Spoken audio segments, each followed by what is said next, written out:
All right, welcome everybody. This is another episode of the Stream Factory podcast. My name is Delph NYC, and we're about to have some fun today. The guest that I'm bringing on today is someone that's amazing and somebody that's helped me along my way in my journey in streaming. And the reason why she is on this podcast is because this setup, this look, everything that's working wouldn't be working if it wasn't for her. I would have gave up on this streaming thing a long time ago. It would have been just me doing a podcast about random other shit. So before we go and introduce Vandy, aka Lucky Gadget Girl, here's a quick clip of her. They're still closed for applications? Okay, who just changed? Thank you for the gifted sub, Reaper. And what voice am I using? I don't know what voice I'm using. Somebody just had to change it. I knew they had to. Yes, mine. Okay. Everybody, welcome to the Stream Factory podcast, Lucky Gadget Girl. Lucky, how are you doing? I am doing well. Thank you so much for having me here, Delph. No problem. So the reason why, we were talking before the stream started, the reason why I have you on is because you are an amazing person for what you do for the streaming community. For people that have passed you or have gone to know you, you've helped them so much along the way. And we're gonna get to the heart of that in a minute. But first, I want to know, who is Lucky Gadget Girl? Lucky Gadget Girl is just a girl who likes gadgets. Her passion is technology. She loves just getting, to know things around her technology-wise. And it all started when I was 14 years old, basically, when I got my first introduction to technology through a computer that my mom bought for me for school, because I was always the youngest in high school. I graduated from high school at age 15. And with that, I was always the youngest in my class. So being a little girl, she didn't want me going to other people's houses to use their computers. So she got me my own. Equivalent $2,000 US, equivalent to Eastern Caribbean dollars, is $4,000. So she spent $4,000 on a PC. Sadly, though, 6 months later, I broke it.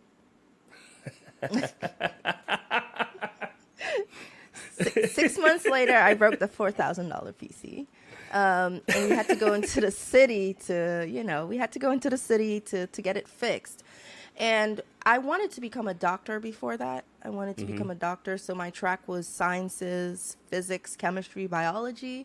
I did all of those things. And when I saw the guy open up the PC, when I saw it, I drew an equivalent to medicine, basically. Looking at it, I was like, oh, wow. I could see the heart. I could see the brain. I could see all of the veins and everything. So the cable and the capacitors and all of that. I equated it all to the medical terms. And I fell in love at age 14. So I started fixing people's computer myself. I'm going to tell you guys a little secret. When Norton first came out, I used to bootleg that back home. Wow. Like okay. That. So wait, first we have like a Doogie Howser MD. Like, she's like, no, just to let you know, I graduated school when I was 15. Like that was like a little subtle pass. And then we're going to go into like, you're hacking. Hold on. I gotta write this down in the book. Like, make sure that, hey, government, do not pay attention. Norton, we are not hacking anything right now. We're not doing that right now. I've turned legit. But I used to actually get paid with fruits. So if the person had fruit trees and stuff like that, I won't take money from them. I will go get some mangoes, some tangerines, and stuff like that. So that's how they used to pay me. They didn't have to give me money for that. I used to exchange services for food, okay? It's not that I was hungry. No. I wasn't hungry or anything like that, but, it's always been in my character not to really take money from people, but to always give. Yeah. If I can. That's amazing. So here you are opening up, like you said, like, so you're on a track to become a doctor, and all of a sudden you said, like, the way you just described opening up a computer, that just goes to show you Lucky Gadget Girl. Like, when I open a computer, all I see is dust and crap, and I'm like, I'm just gonna break it. So, like, to see how you envisioned open up a computer, it just explains you. It just explains your personality and your streams, and like, just you. So with that said, why did you start streaming? I started streaming because I wanted to create a podcast. I already had a podcast, audio recorded, which I recorded every Sunday, about 15 to 20 minutes long, because as a person, I don't really like listening to somebody talk too long. I start blocking them out after 15 minutes. So just to emulate how I think, I started making like a 15 to 20 minute podcast on a Sunday. It took me no time to make it, produce it, and upload it. But I also wanted to start doing video podcasts and where I could sit down and just like express myself to people, you know, and have a good conversation, maybe even have a live aspect of it where people could interact with me and then maybe do the MP3 for the podcast later. So I started looking into Twitch because I started playing Division 1. Division 2 came out. I started looking at gameplay and I'm like, oh my God, Twitch is still here. I thought it would have been gone because I registered for it years ago and then I forgot about it. And so when I got on here on Twitch, I was like, okay, I'm going to try to do podcasting. But then I got into gaming and the podcast. What podcast? What podcast? That's amazing. Like, what are you playing video games here? So you do play video games. So what? I do play video games. And then, so what games, like you said, Division 1 and Division 2, is that what attract, like, what was your allure of, like, starting to go, to make that switch to go and say, we're not going to do podcasts, we're going to game more? Because besides that, you still have other elements that you do on streams. But what made you say, we're going to focus more on the gaming aspect? So I started Division 1 in 2018 because of my boss. He wanted to do some team building and a bunch of us games, so we started that in 2018. 2019 moved to Division 2 and Destiny 2. So my first stream on Twitch was December 31st, 2019, and it was a Destiny 2 stream to 0 people. Yeah, nobody was watching me, but I was enjoying myself, you know. Yeah.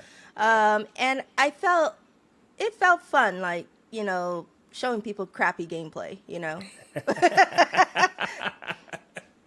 Hey. You don't know and that's the amazing thing about, like, being a streamer, right? You don't know what somebody's going to gravitate to. So you think it's crappy gameplay, but a lot of people, like I always tell friends, that they don't come to my stream because of my gameplay. Like, if you want to watch a pro, you're going to watch a pro. You come to my gameplay, you're not hanging out with me to watch me lose a lot. You're hanging out with because of a personality. So there's a draw to why you do it. And you said, you're not here. We don't follow. I know I don't follow you just because of your crappy gameplay. Like, I follow you because you get toxic, and it's amazing when you get toxic. I love that. Number 2, the reason why I follow you is because you give out so much information about helping streamers develop and grow. When I first started, I told you I had so many issues, and you said, hey, let me come onto your computer, let me help you out, let me help you fix it to make sure you put out the best product possible. And I've gone around to other people's streams, and I've seen people have mistakes on their stream, and they're like, I got to talk to Lucky. I got to talk to Lucky. I got to talk to Lucky. And it's more than 1 or 2 people. And I want to know why do you do that? Like, why do you say to yourself, I'm going to give my time? Because, of course, you could tell somebody, hey, just Google it, or hey, search it yourself, or hey, figure out yourself. Like, hit those bumps along the road to get into where you're going to go. But why do you take your time out of your way to say, because, I mean, there's a lot of people that owe you in the sense of helping them out. Why do you do that? First off, I would say nobody owes me. You guys don't owe me for helping at all. I do this because, as I told you, it all started at age 14. I've always helped people. And I never like people thinking that they owe me for whatever I've done. And I just want to help. For me, the reason why I do this is because of my helping nature. It's just me. If I see somebody is making a mistake or their stream is not where it should be, but it has the potential to be better, I would rather have that happen than just think about me. I have no problem sharing information, helping people get their content better, because that's what makes me happy. When I think about it, when I see somebody excel, I feel like as if I'm excelling, even though I'm not the one excelling. The pride that I feel, the joy that I feel is 10 times more, it's worth it than to have somebody say, I owe you something. So for me, it doesn't take anything off my back. It doesn't take the clothes off my back, the roof over my head off for me to help somebody. It's just what I do. And again, it comes from a good place for me, because nothing in the back of my mind is like, well, I did this for this person owes me for life. They got to come to my stream every day. They got to sub to me. They got to give me biddies. No, I don't need any of that. You guys don't have to give me your time. Heck, you don't have to come to my stream at all. Yeah. But if I see you when you're streaming, you got 40-something people in your stream, I'm super proud. I'm hyped for you because I'm like, yo, look at this person. It's just like, ooh, I'm happy. And that is more rewarding than anything else. I don't know. Go ahead. No, sorry, I didn't mean to cut you off. Well, it's like, I don't know how other people think or how they feel when they, do good. For me, I rather walk in silence. But streaming in this community has taught me to like be more open about what I do.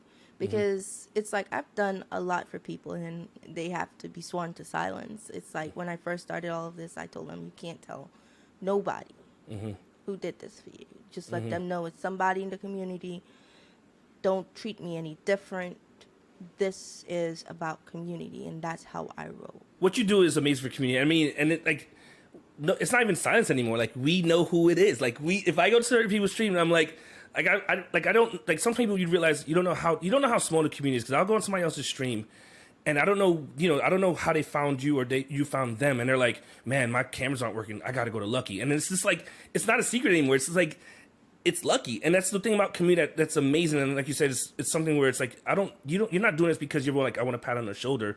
It's because it's like you said, it's not sweat off your back, and that's amazing to see that kind of love between other streamers, because you have other streamers that fight or back and forth or bickering or trying to, they want to be better than another streamer, and they're going to throw shade. And it's like everything else in the world. Like, there's going to be people that are out to get other people.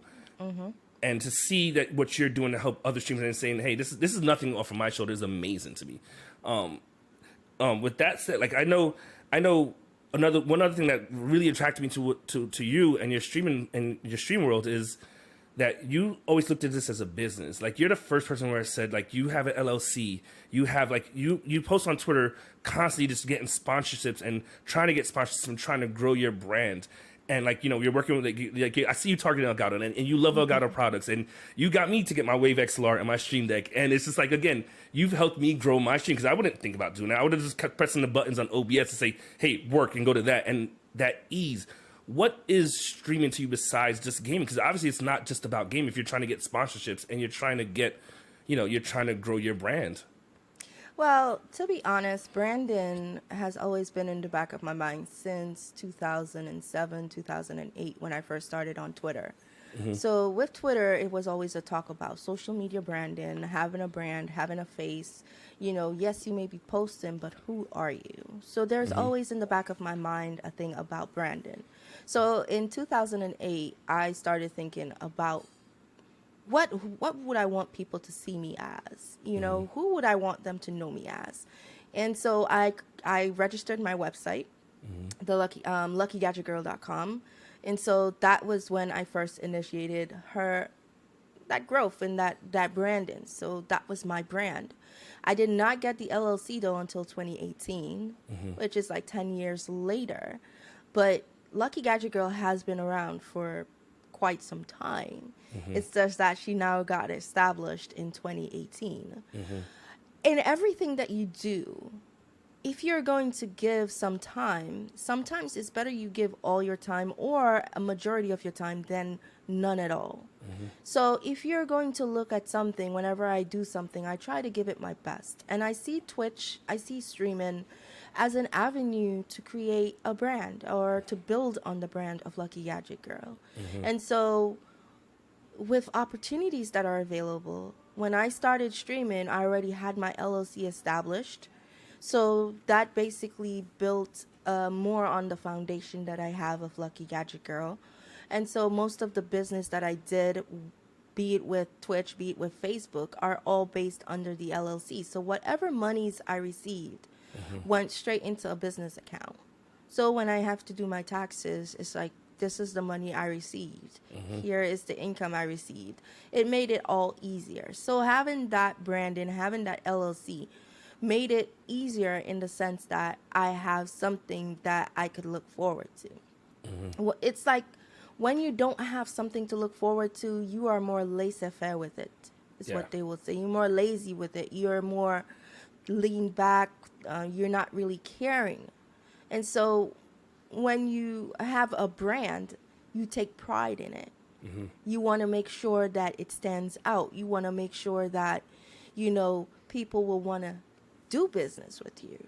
Yeah. And you have to be careful with what you say and how you do things. Even though you're not big, you're not a big corporation, you are your own CEO. So then you have to treat it like a corporation and you carry yourself as such.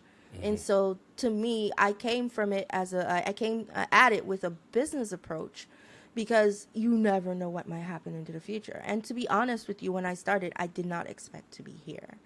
I thought it would just be a flyby thing in the night. I hop in the car, I drive for a little while, I hop out, and we're good to go. This is you're not doing a flyby. Trust me, you're not flying by anything. So with that explanation, because I want a lot of people that are listening. If you're listening, it's streaming, even if it's on Twitch. Lucky Gadget Girl's on Facebook gaming, and it's not about just the video games. Obviously, it's a plan. It's a business, like you said. You're a corporation. You're representing yourself. You're a brand. So with that said, what is the ultimate goal of Lucky Gadget Girl? What's the ultimate goal of Vandy in the streaming world, in podcasting? Like what do you see yourself going, and what do you want to get to? So basically, if you notice, some of my streams are sometimes informative, where I will get away from the gaming and start showing you guys little things about how I have, like, what I do for streaming, how I have my setup, what allows me to be able to stream on a daily basis on both Facebook and Twitch. And so my aim is to become more of a fallback for people whenever they need help. I'll have video content out that says, okay, this is what I do. A lot of the things that are being shown online, and that's why I started helping people, is there's a misconception that if somebody's doing it this way, I have to do it this way. But you need to understand your system to the point where this is my system. I don't have the same system like Jack. I don't have the same system like Adam.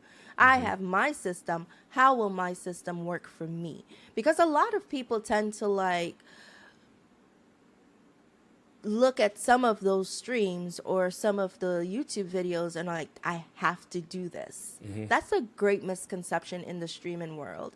I have to do this. No, you don't have to do what this person does, because that's not your system. You don't have the same build. And they're probably getting paid for it. If you see, I don't trust YouTube videos anymore. Like, I have to, I don't know. That's just me in general. Like, anything I do, I have to do a research. So I don't go to one video and be like, oh, this dude is doing it like this, so I have to do it. Like, you have to know who's getting paid for that advertisement. Or somebody says, oh, this is the best new microphone. Why are they saying that? Like, this is a sponsored payment by said microphone. You're like, oh yeah, no wonder it's the best microphone out there. You know what I mean? So, yes. And I tell people to do their research. Like, a lot of people ask me, what are you running? Yeah. I have everything listed on my Linktree so people could go see what I'm running. But it's like, is that what you want to do lifelong? So I tell people, if you want to stream, you got to make a commitment to whether you want to stream or not. So don't go spending $3,000, $5,000 and put that into streaming. And then months later, you're like, I can't do this. You're burnt out, you feel depressed or anything like that. Streaming takes a lot of work. And some days you got to take a break. Some people are like, I want to reach partner. And so they grind for it. And then they get disappointed in it. It's like, I want to treat people that you don't have to be partnered for you to get things. To be successful, you don't have to be partnered for you. And I will be honest with you, some non-partners make more money than partners. Oh, without a doubt. Because again, at the end of the day, like you said, it's all about community. Like, there's a lot of people that get to that goal, and then once they're there, that's it for them. Like, oh, I made partner. I'm going to sit back now.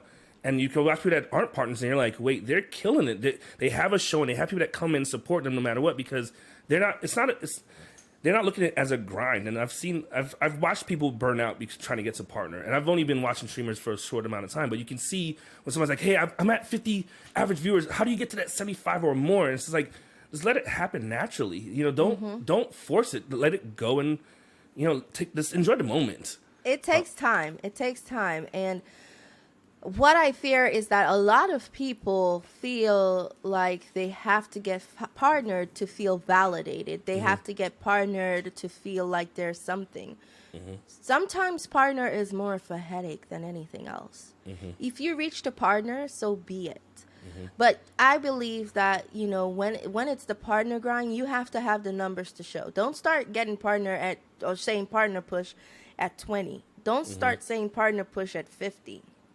Get to that 75, and then you could say partner push. Because 75, I'll believe it or not, is not the number that you need. 75 is the number that you need to apply. But to be partner quality, you have to be more than 75. You need to be at least 90 to 100. And a lot of people have that misconception. And so it's like, I want to be able to teach people that you are who you are. Partner does not define you. Be yourself. Do what you can with what you have. Don't go doing stuff out of, oh, well, this person is doing that, so that means I'll have to spend it. Many people bought into the Go XLR, to be honest, and half of them don't use it the way that they should. That's $600 that you've just thrown away. What is your rate of return on it? What is your rate of return? So for me, my podcast, when I wanted to start it off, was about technology and also financial literacy. When you purchase into something, what is your rate of return? You know, what are you getting for whatever you purchased? You know what I mean? And if you can't see the money coming in, why do it? Sit down, contemplate the pros and the cons. A lot of people have purchased Stream Decks, and before like when I first got my Stream Deck, a lot of people didn't know what to do with their Stream Deck. All they did was change one scene to the next. That's me. I'm not gonna lie. That's me. A lot of people didn't know, oh, you could put audio on your Stream Deck. You don't need a Go XLR to sample. You could put the audio right there on your Stream Deck and press those buttons. A lot of people have 2 Stream Decks. Why do you have 2 Stream Decks when you could do folders? You know, people are spending money and not seeing that rate of return. I did that. I got folders now. Like, I sent you that picture. I sent you the picture and I was like, yo, Lucky, look, I got my face on my Stream Deck. Like, you don't just realize the influence. Like, when I started watching some of your streams, I remember you would go on streams and you do these test streams. I never did a test stream until I saw you do it. And you would have your camera up, it would be a black screen, and you'd be like, hey guys, I'm just testing. And people would come in there and they would harass you and bother you, and say and harass in a funny way, but people would come in and they would not let you test. They would just like, yo, we're not gonna let you get off. And that's that community where people would just come there and watch you test. And I said to myself, I need to get to a level where I feel comfortable just turning my stream on and testing and letting it happen and letting me just, figure out my buttons and press buttons and figure things out. And you were the first one to do that. Like, again, the influence that you have on other streamers is amazing. Well, a lot of people, for me, being in the industry that I am, my day job is technology. Duh. Yeah. My day job is technology. So basically, in order for you to get something perfected, you have to test it. You always have to have a test environment before you put it into production.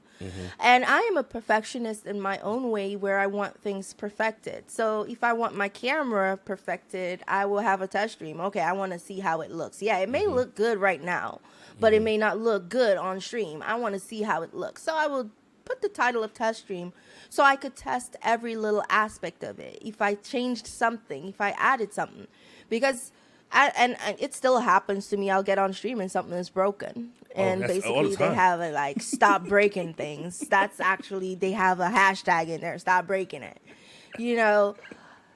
I'm always experimenting because streaming, when you look at it, there are people who've been streaming for 4 years. 4 years, and they're still doing the same thing. 4 years, and they haven't changed one thing in their stream. 4 years, and they have all of this equipment, and it's still meh. Yeah, it's growth. Yeah, that's amazing. Yeah. But when you have all of these tools, and I'm always trying new things. I started off with a Rode Procaster mic. That was my first podcasting mic with a Focusrite. I only got a Go XLR, to be honest, because so many people were having issues with a Go XLR. Mm-hmm. And I was like, okay, I wanted to see what the craze was and why are people having issues. Come to find out, half of them weren't setting it up the correct way or using it the correct way. Then, you know, a lot of people would look at the YouTube videos and like, I have to do it this way. Mm-hmm. And then they complain when something is not working. For me, my setup is not traditional to anybody else's own. Mm-hmm. In the sense that I like separating. Mm-hmm. And because I came out of the podcasting avenue knowing about copyrights and DMCAs and all of that, mm-hmm. in the streaming world, I did not want to get DMCA'd for anything. So mm-hmm. I already knew how to separate all of the audio. I went into OBS and, there's 6 tracks in here. You could put each different one to which track you want. When mm-hmm. you export it and you pull it into your editing software, you can mute the track. Oh, music is gone. That's you know, amazing. There's so many things that people do not know. So I want to, not from the big guy tech perspective, mm-hmm. do it for the up-and-coming streamers, letting them know you could do this without spending all this money. You don't need Adobe Premiere.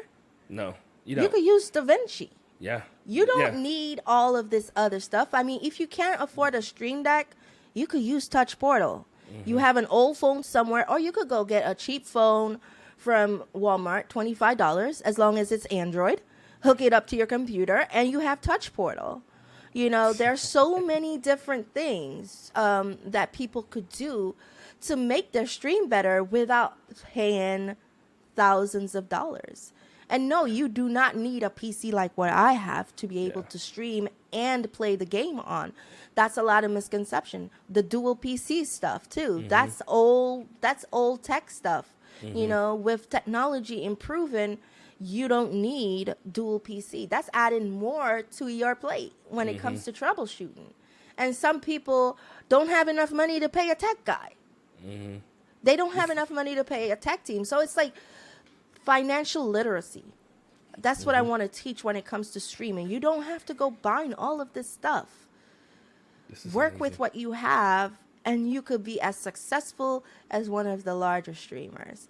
As you make money, you could invest. Mm-hmm. But do note, as an investment to streaming, that investment that you place, you need to see a return for that investment. Investors don't go investing just for investing's sake. Mm-hmm. They want to see a return for whatever they invested, what product they invested in. If they don't see a return, they wash it. Yeah. You know? And and that's why I came at it as a business perspective, because everything that I purchased is tax deduction.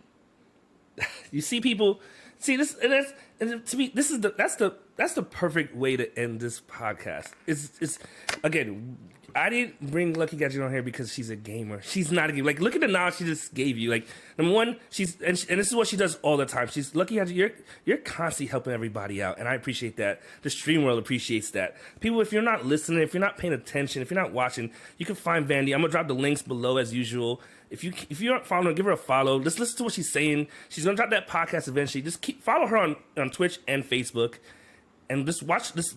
Again, let's grow. Let's listen to her grow and see why we do what we do. Lucky Gadget Girl, thank you for being on this podcast. Thank you for having me. Thank You're you so amazing. much. You're amazing. You are amazing. Stream Factory, I don't know who's going to be next on the podcast, but we're going to keep going. We're going to keep growing. This is an outlet to show other streamers, let other streamers grow their communities and be a branch for somebody else to grow. Like Lucky Gadget said before, you could be doing to 0 people. It doesn't matter. We're here to let people grow and let people know why we do what we're doing. Thank you very much. I'll see you guys next week or 2 weeks or 3 weeks. I don't even know when I'm going to see you. We're going to see you.